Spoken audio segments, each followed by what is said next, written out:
the reluctant authority.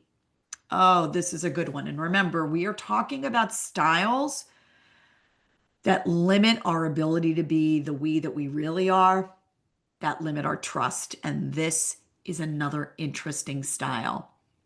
The image you see is not by accident.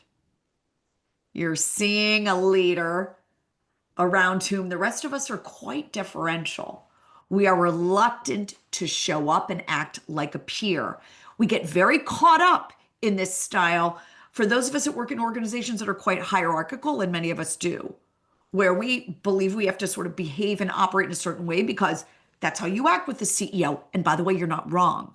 So the art of overcoming a reluctant authority really starts with, I think, understanding what does it mean to show up and be a peer and be a strong voice of results, of value, of insight, recognizing I am not the CEO in this meeting.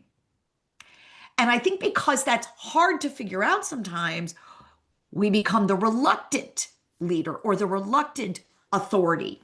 I say authority because I would say always assume you're an authority. That's why you're there. You're there to provide value and ideas. But when we are reluctant, we do all kinds of interesting things, such as very deferential, as I say, we can be quiet.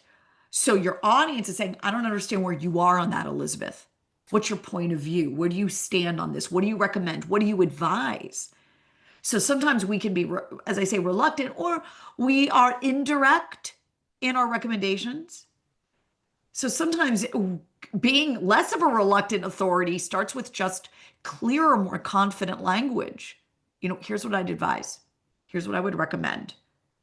Here are two options. Here's what I would point us to and why. Reluctant authorities tend to be quiet, but too quiet, to the point where they struggle to get a word in. And I've heard feedback from CEOs and leaders over the years that might say, hey, Elizabeth, Paul's just too quiet in the meeting. I'm not hearing enough from Allison. And I've invited them there for a reason.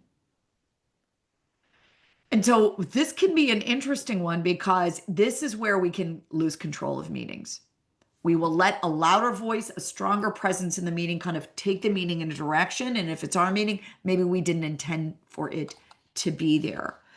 Because I assure you, these are easy things to address, but it requires a little bit more of, I'm going to call it an inner journey, because there tends to be some more deep-seated reasons why we might demonstrate this style.